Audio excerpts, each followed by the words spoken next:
اعوذ باللہ من الشیطان الرجیم بسم اللہ الرحمن الرحیم رب اشرح لی صدری ویسر لی امری واحلل عقدۃ من لسانی یفقہوا قولی ربی زدنی علما۔ السلام علیکم ورحمۃ اللہ وبرکاتہ اسٹوڈنٹس، امید کرتی ہوں آپ خیریت سے ہوں گی اور آپ لوگوں کو جو اسلامیات کی ڈائری دی جا رہی ہے، اسلامیات لازمی کی، وہ آپ لوگ اچھے طریقے سے یاد کر رہی ہوں گی۔ تو آج بھی دہرائی کی جو ڈائری ہے اسلامیات لازمی کی، اس کی طرف آتے ہیں۔ لیکچر نمبر 12، جمعہ 12 جون سن 2020، مضمون اسلامیات لازمی، جماعت نہم سینئر، اور عنوان ہے آپ کا سورۃ الانفال، سبق نمبر 6، 7، 8 کی دہرائی۔ تو سب سے پہلے آ جاتے ہیں سورۃ الانفال سبق نمبر 6 پہ۔ تو میں سبق نمبر 6 پہ دہرائی کے طور پر آپ کو سارا دوبارہ بتا دیتی ہوں۔ اچھا جی، سبق نمبر 6 جو آپ کا ہے سورۃ الانفال کا، اس میں آپ لوگوں کو جو ٹاپک آپ لوگ پڑھیں گے، اس میں سب سے پہلا ہے کہ کفار کے ساتھ مقابلے کی صورت میں اللہ تعالیٰ نے کون سے کام کرنے کا حکم دیا ہے اور کون سے کاموں سے بچنے کا حکم دیا ہے۔ ٹھیک ہے، اللہ تعالیٰ نے جو کام کرنے کا حکم دیا ہے ان میں اللہ تعالیٰ کا کثرت سے ذکر، ٹھیک ہے، اسی سے مدد مانگنا اور اسی پر بھروسہ کرنا اور اللہ اور اس کے رسول کی اطاعت کرنا، اور صبر سے کام لینا، اور اور جن باتوں سے بچنے کا حکم دیا ہے وہ یہ ہے کہ آپس میں جھگڑا نہ کرنا، ہمت نہ ہارنا، بزدلی نہ دکھانا اور پیٹھ پھیر کر نہ بھاگنا۔ پھر دوسرا جو بات فرمائی گئی ہے اس سبق میں وہ یہ ہے کہ فرشتوں کو دیکھ کر شیطان کا کیا رد عمل تھا۔ تو جب فرشتوں کو جب دیکھا شیطان نے، تو جب فرشتوں کو دیکھ کر اس نے وہ الٹے پاؤں پھر گیا اور کہنے لگا کہ اپنے ساتھیوں سے کہنے لگا کہ میرا تم سے کوئی واسطہ نہیں ہے، میں وہ دیکھ رہا ہوں جو تم نہیں دیکھ سکتے۔ تو اس نے جو شیطان تھا، اس سے فرشتے جو ان سے تھے وہ نظر آ گئے تھے۔ اور اس کے بعد وہ یہ کہ ثابت قدم رہنا چاہیے، اور اس کے بعد آپس میں ہمیں جھگڑا نہیں کرنا چاہیے، یعنی کہ یہ جو کام تھے وہ اللہ تعالیٰ نے جن کاموں کا کرنے کا حکم دیا تھا وہ تھے، اور یہ چھوٹا سا آپ لوگوں کا چیپٹر ہے، اس میں یہی باتیں ڈسکس ہوئی ہیں، ٹھیک ہے، کہ کون سے کام کرنے کا حکم دیا ہے اور کون سے کاموں سے بچنے کا حکم دیا ہے، یا آپ نے لفظی اور بامحاورہ ترجمہ اس کے ساتھ یاد کرنا ہے، اور اس کے بعد آپ لوگوں نے اس کی ایکسرسائز بھی اچھے طریقے سے یاد کرنی ہے۔ پھر دوسرے طور پہ اللہ تعالیٰ نے فرمایا کہ تم ان لوگوں جیسے نہ ہو جاؤ جو دوسروں کو دکھانے کے لیے، یعنی کہ دکھاوا نہیں کرنا چاہیے، جو دوسروں کو دکھانے کے لیے، یعنی کہ ایسے منافقین کی بات ہو رہی ہے کہ وہ جو دوسروں کو دکھانے کے لیے گناہوں سے نکلے تھے، لیکن وہ اور اللہ کے راستے سے، لیکن دکھاتے یہ تھے کہ ہم مسلمانوں کے ساتھ ہیں، لیکن تھے کیا؟ منافق تھے اور کافروں کے ساتھ تھے۔ اور اس کے بعد شیطان کا رد عمل میں نے آپ کو بتایا ہے، یہ آپ لوگ اس چیپٹر میں پڑھیں گے۔ اچھا جی، اب آ جاتے ہیں سورۃ الانفال سبق نمبر 7 پہ۔ ٹھیک ہے، آپ سورۃ الانفال سبق نمبر 7 پر میں آپ کو سرسری سے اس کے بارے میں خلاصہ بتا دیتی ہوں۔ آپ نے لفظی اور بامحاورہ ترجمہ اور اس کی جو مشق ہے وہ بھی اچھے طریقے سے یاد کرنی ہے۔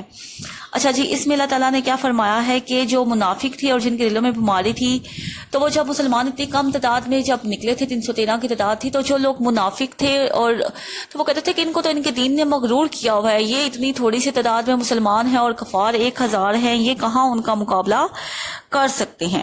پھر اللہ تعالیٰ نے دوسری بات فرمائی ہے کہ جب فرشتے کافروں کی روح قبض کرتے ہیں تو ان کے چہروں اور پشتوں پر مارتے ہیں اور ان سے کہتے ہیں کہ اب آگ کا عذاب چکھو۔ تو اللہ تعالیٰ نے فرمایا کہ یہ عذاب انہیں اس وجہ سے نہیں دیا جا رہا، ویسے ہی تو نہیں دیا جا رہا، بلکہ وہ اس عذاب کے حقدار ہے۔ یہ سزا ان کو اس وجہ سے دی جا رہی ہے کہ جو ان کے ہاتھوں نے، یعنی کہ ہاتھوں سے انہوں نے جو گناہ کر کے آگے، یعنی کہ جو اعمال ہیں ان کو آگے بھیجا، اور اللہ تعالیٰ بے شک کسی اپنے بندے پر ظلم نہیں کرتا، بندے خود ہی اپنے آپ پر ظلم کرتے ہیں۔ پھر اللہ تعالیٰ نے مثال دی ہے کافروں کی، جو مثال ہے وہ ان کی فرعون کی قوم کی طرح۔ اللہ تعالیٰ نے کہا ہے کہ یہ جو کافر ہیں ان کی جو مثال ہے جو فرعون ہے اس کی قوم کی طرح ہے، اور جو ان سے پہلے گزر چکے ہیں ان کی طرح ہے، کیونکہ انہوں نے بھی اللہ تعالیٰ کی آیات سے انکار کیا اور اللہ تعالیٰ نے انہیں ان کے گناہوں کی وجہ سے ان کو پکڑ لیا، اور بے شک اللہ تعالیٰ سخت عذاب دینے والا ہے۔ اچھا جی، پھر اللہ تعالیٰ نے اگلی بات کیا فرمائی ہے کہ اللہ تعالیٰ ایسا نہیں ہے کہ کسی قوم پر نعمت عطا فرما کر پھر بدل دے، یہاں تک کہ وہ قوم خود اپنی حالت کو بدل نہ دے۔ ٹھیک ہے، یعنی کہ آپ کو پتہ ہے نا کہ انسان کے لیے وہی ہے جو جس کی وہ کوشش کرتا ہے۔ تو اللہ تعالیٰ نے، آپ نے سنا بھی ہوگا کہ اللہ تعالیٰ نے کسی قوم کی حالت خود نہیں بدلی جس قوم کو اپنی حالت خود بدلنے کی فکر ہی نہ ہو۔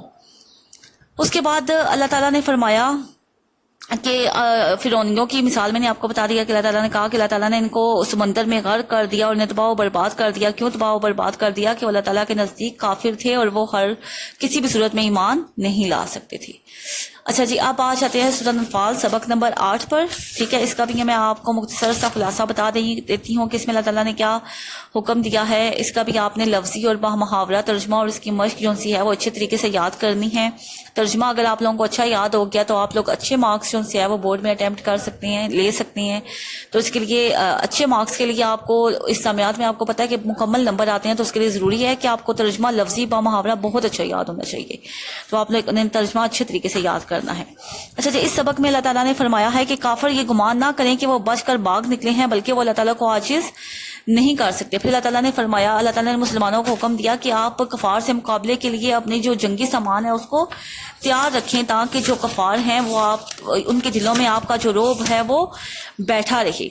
آج کل کے زمانے میں، پہلے زمانے میں تو گھوڑوں پر جنگ ہوتی تھی، تلواریں ہوتی تھی، نیزے ہوتے تھے، لیکن آج کل جو ہے وہ ٹینکرز ہیں اور ریڈار سسٹم ہے، ٹھیک ہے، اور توپیں ہیں. تو اس طرح کے جو اسلحہ ہے وہ مسلمانوں کو ہر وقت تیار کرنا چاہیے، تو کیونکہ جو کفار لوگ ہیں وہ کسی بھی وقت حملہ آور ہو سکتے ہیں. پھر اللہ تعالیٰ نے فرمایا کہ جو چیز تم اللہ کی راہ میں خرچ کرو گے تمہیں اس کا پورا اجر دیا جائے گا اور ذرا برابر بھی تم پر ظلم نہیں کیا جائے گا. پھر اگلی بات اللہ تعالیٰ نے فرمائی کہ اگر کفار صلح کی طرف آ جائیں تو آپ بھی صلح کرنے کے لیے تیار ہو جائیں اور اللہ تعالیٰ پر بھروسہ رکھیں. اور پھر اللہ تعالیٰ نے فرمایا کہ اگر کفار آپ کو دھوکہ دینے کی کوشش کریں تو آپ کے لیے اللہ تعالیٰ کافی ہے، کیونکہ وہی ہے جس نے مسلمانوں کی مدد کر کے مومنوں کی جماعت کے ساتھ، یعنی کہ اللہ تعالیٰ نے ہی مسلمانوں کو، پہلے مسلمان کم تعداد میں تھے، پھر اللہ تعالیٰ نے مسلمانوں کی تعداد کو بڑھا دیا اور آپس میں ایک دوسرے کے درمیان محبت، یعنی کہ مہاجرین اور انصار کے اللہ تعالیٰ یہاں پر بات بیان فرما رہے ہیں کہ اللہ تعالیٰ نے تو ان دونوں کے درمیان محبت پیدا کر دی.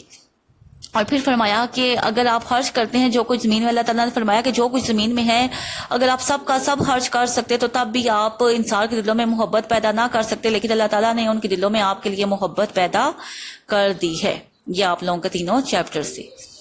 اچھا اسٹوڈنٹس، آپ ڈائری کی طرف آ جاتے ہیں. ڈائری ہے آپ کے سورۃ انفال سبق نمبر 6، 7، 8. ترجمہ اور مشق کے سوالات آپ لوگوں نے مکمل اور اچھے طریقے سے یاد کرنے ہیں، اور یاد کر کے آپ لوگوں نے پھر یہ سوالات لکھنے بھی ہیں، اور آپ نے کیلیگرافی رائٹنگ میں لکھنا ہے اور نیٹ اینڈ کلین لکھنا ہے، اور آپ نے ڈیٹ اس پر لکھنی ہے. لیکچر کا اختتام دعا پر کرتے ہیں. سبحانک اللہم و بحمدک، اشہد ان لا الہ الا انت، استغفرک و اتوب الیک. اللہ حافظ.